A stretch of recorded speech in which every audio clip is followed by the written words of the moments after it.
E aí, pessoal, continuando, esse é o segundo vídeo de uma série de 4 da resolução da prova do Enem de 2018.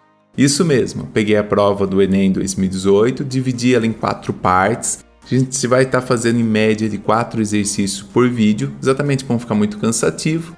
E aí eu vou dar algumas explicações sobre o exercício. Vamos lá? Bom, primeiro passo, eu tenho uma questão aí que é muito interessante, que, nossa, eu achei muito legal essa questão por seguinte aspecto. Ele envolve um pouquinho de entendimento da matéria. Então vamos lá. Alguns materiais sólidos são compostos por átomos que interagem entre si, formando ligações que podem ser covalentes, iônicas ou metálicas. Tudo bem, então os átomos se ligam para fazer ligações do tipo iônico, covalente, metálico. Beleza. A figura apresenta a energia potencial da ligação de uma função em função da distância interatômica de um sólido cristalino. Analisando essa figura, observa-se que a temperatura 0 Kelvin, a distância do equilíbrio da ligação entre os átomos R0, corresponde a um valor mínimo da energia potencial. Antes de continuar aí, vamos já fazer um adendo, só para a gente entender um pouquinho como funciona. Então, quando está falando de sólido cristalino, quer dizer que os meus sólidos os átomos estão se organizados, né, de uma forma muito presa entre si, tá? E esse sólido cristalino ele pode ser tanto de ligação iônica como ligação metálica, onde ligação iônica teria um cátion, um ânion, e ligação metálica, todo mundo os metais, tá ok? Entre os átomos é importante entender que eu tenho um próton com um próton e tenho o elétron ao seu redor. O próton e o elétron se atraem, né, entre eles, e aí a gente tem uma distância que, se essa distância for muito longa, não tem ligação química, vai ter uma distância ok, vai ter ligação química, começa a se ter uma atração, tem a ligação química. No entanto, se eu continuar atraindo mais e mais e mais, eu vou ter uma repulsão atômica, tá? Então, eu tenho um átomo que tem uma distância preferencial. E quando tem essa distância preferencial, a ligação se forma, e por isso que ele fala poço potencial, quer dizer que a energia é liberada e a ligação é formada, tá ok? E aí, no caso, ele está mostrando esse sólido a temperatura de 0 Kelvin. Voltando para o exercício, né? Para eu terminar de ler o exercício, que é importante, né? A gente não pode sair resolvendo. Então vamos lá. Analisando essa figura, observa que a temperatura 0 Kelvin, a distância de equilíbrio da ligação entre os átomos, corresponde ao valor mínimo de energia potencial. Perfeito. Acima dessa temperatura, a energia fornecida dos átomos aumenta a sua energia cinética, ou seja, a vibração entre os átomos, e faz com que eles oscilem em torno de uma posição de equilíbrio média, círculos cheios. E que é diferente para cada temperatura, ok? A distância de ligação pode variar sob a extensão das ligações horizontais, identificadas com o valor T1 e T4, em temperaturas crescentes. Ele fala assim: o deslocamento observado na distância média revela um fenômeno do qual... Então vamos lá, vamos tentar entender. Então, à medida que esse R, né, essa energia potencial estava aqui, à medida que foi, né, aumentando a temperatura, essa bolinha foi aumentando. Então, ou seja, ela começou a vibrar mais. Por que ela está vibrando mais? Porque eu estou dando mais energia para ela. E o que está acontecendo aqui? Se ela está num sólido cristalino, ela está presa, tá? Apesar de ela estar vibrando, ela tem uma energia que está deixando ela presa. E aí, assim, dentre as opções que ele apresenta, ele fala da ionização. A ionização não é possível, porque eu deixaria de ter o sólido cristalino. Eu quebraria o sólido cristalino. Vamos pular B, porque a B já é a resposta. Dissociação, se novamente um átomo sair desse grupo, né, daquele grupo, ou seja, se ele sair desse grupo aqui, por ionização ou dissociação, ele deixa de ser o sólido cristalino. Quebra das ligações covalentes, vamos supor que esse sólido cristalino fosse formado por ligação covalente, que é possível também. Tá? Se quebrou essas ligações, deixa de ter o retículo, não teria mais as interações, né, as ligações ali. Formação de ligações metálicas também não tem nada a ver com a formação da ligação. Na verdade, quando você teve o abaixamento potencial, você teve a ligação formada. Então, a única resposta mais plausível para tudo isso aí é a dilatação. Porque a dilatação exatamente está fazendo que o oscilador, né, que a gente pensa o átomo oscilando, e esteja oscilando mais, e isso vai criar um espaçamento entre as partículas cada vez maior. Então isso seria a dilatação que estaria acontecendo no sólido cristalino. Olha, essa questão é muito linda, hein? Junta a física com a química, muito bacana. Tem acho que muito professor de física resolvendo essa questão aí, falando para os alunos, isso aqui é química é animal, isso é química. Vamos lá. O grafeno é uma substância alotrópica do carbono, constituída por uma folha planar, arranjo bidimensional, de átomos de carbonos compactados e com uma espessura de apenas um átomo. Sua estrutura é hexagonal conforme mostra a figura. Nesse arranjo, os átomos de carbono possuem que tipo de hibridação? Hibridização, olha o termo que ele usa. Então vamos lá, vamos voltar e vamos tentar entender essa hibridização do carbono. Bom, o carbono ele tem 1s2, 2s2, 2p2, né? Então se eu pegar os 6 prótons dele, pensando que eu tenho 6 elétrons, eu vou fazer a distribuição de 6 elétrons, eu tenho isso. Se eu montar um diagrama de energia, 1s tem uma energia menor do que o 2s, 2s é uma energia maior que o 1s2 e depois 2p2. Acontece que o que significa o S, o P, o D e o F? São orbitais, ou seja, regiões onde eu tenho probabilidade de ter elétrons. Então aqui eu tenho uma probabilidade, essas setinhas estão dizendo que são os elétrons, elas estão no sentido para cima e para baixo, quer dizer que são a rotação do elétron, porque como que eu posso deixar um elétron que tem repulsão com outro elétron na mesma região, a menos que estejam girando em sentidos opostos, e eles não se encontrariam. Então esse é mais ou menos um conceito que a gente tem, tá? Mas é um conceito que dá para melhorar um pouco mais, mas não agora, nesse momento, tá? E quando eu tenho 2s com 2p, a diferença de energia deles é muito pequena.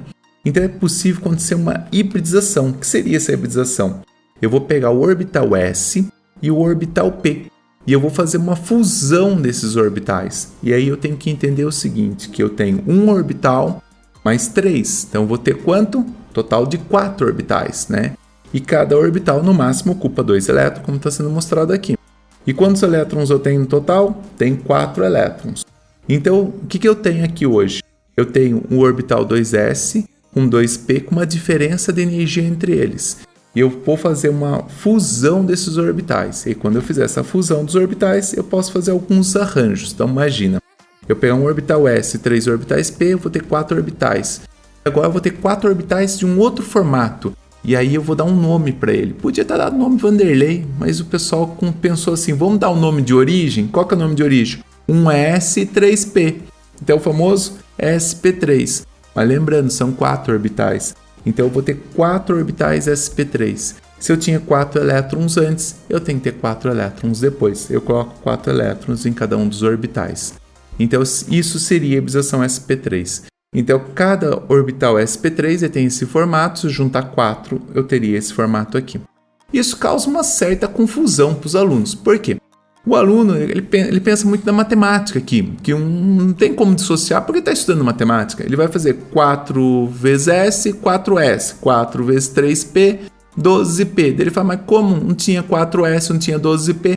Então, sp3 é nome, tá? Então é nome da junção dos orbitais. Então não confunda uma coisa com a outra.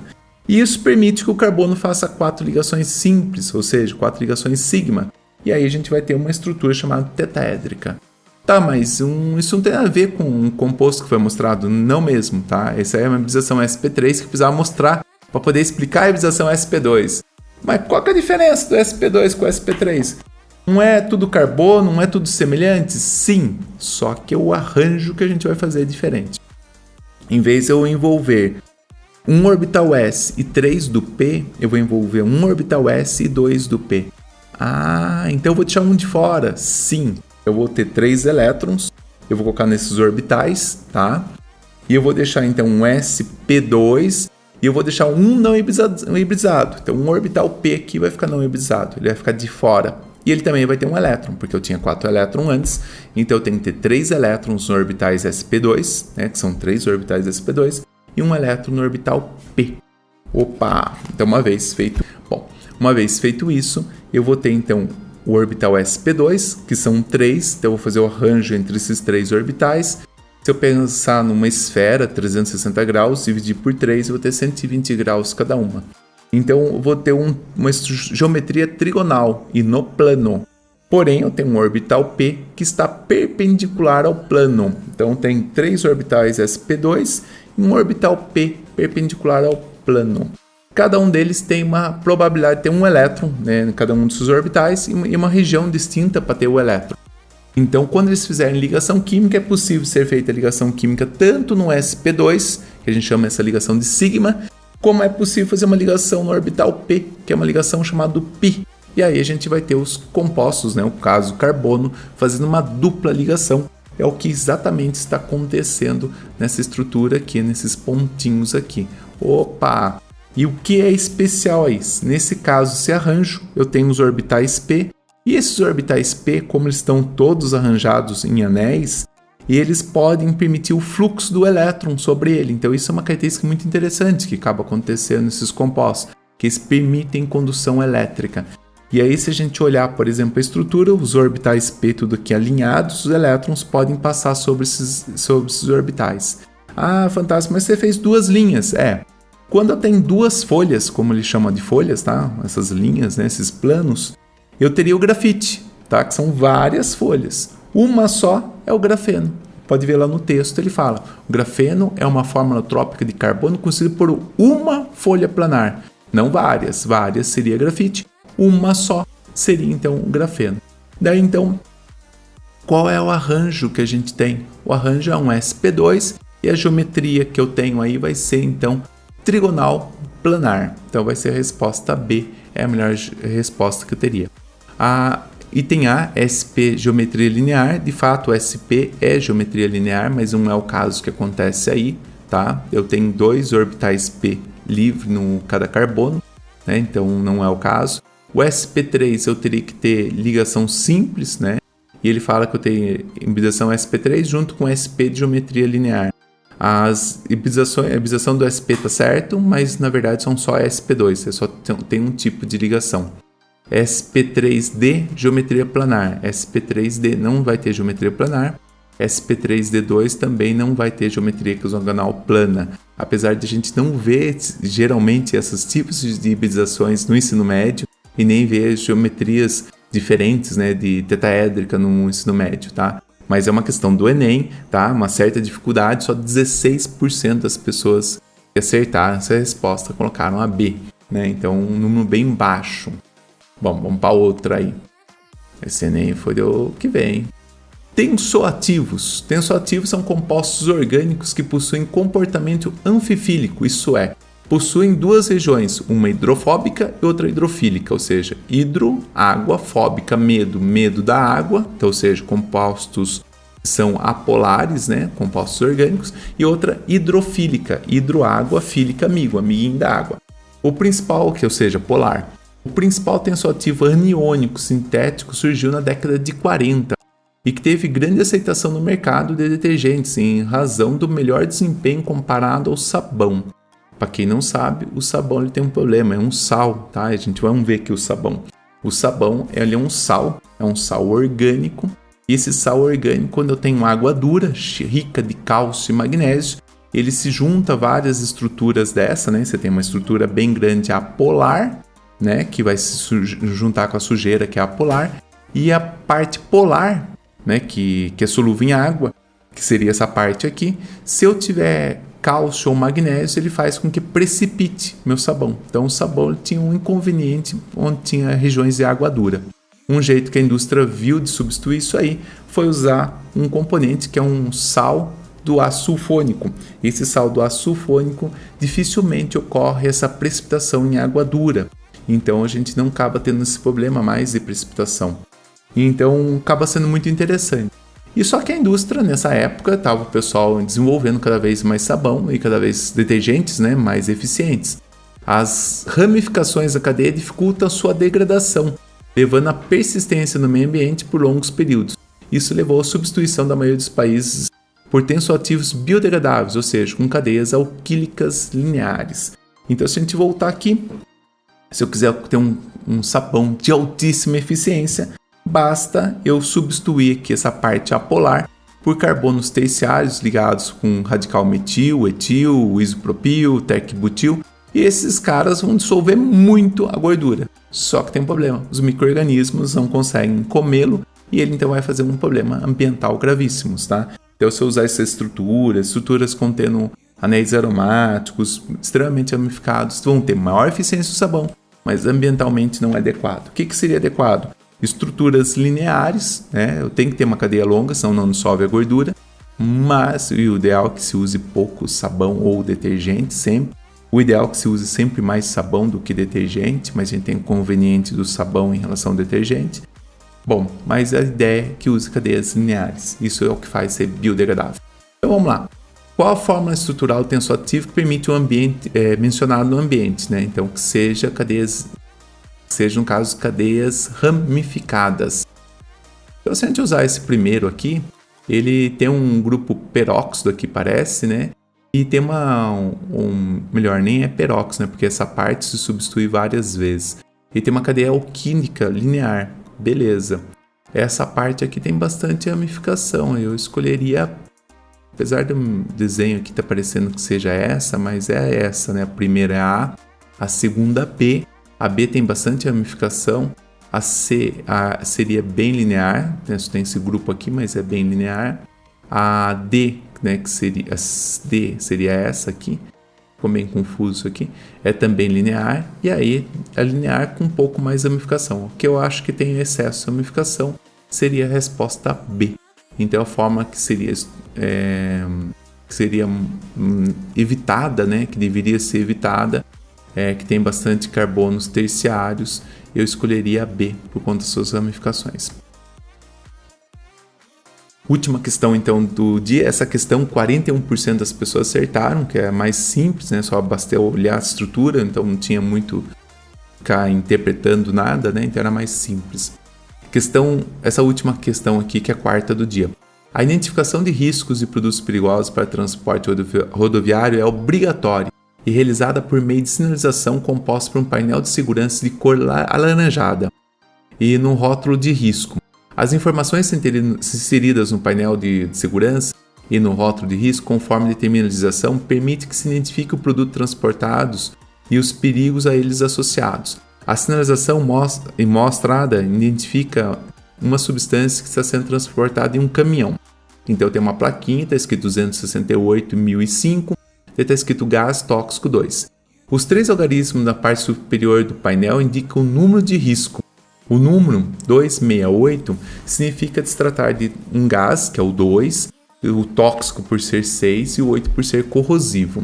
Os 4 dígitos na parte inferior correspondem ao número ONU, que identifica o composto, né, o produto transportado. Considerando a identificação apresentada no caminhão, o código 105 corresponde a qual substância, né? Então, essa substância é 268.105.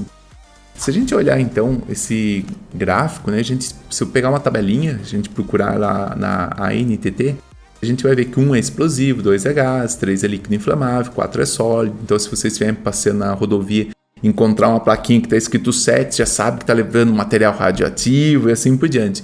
E é melhor usar esse código do que exatamente escrever na carga, olha, estamos levando material radioativo para a usina, né? Então, que chama muita atenção. Então, simplesmente eles colocam esses dados, tá?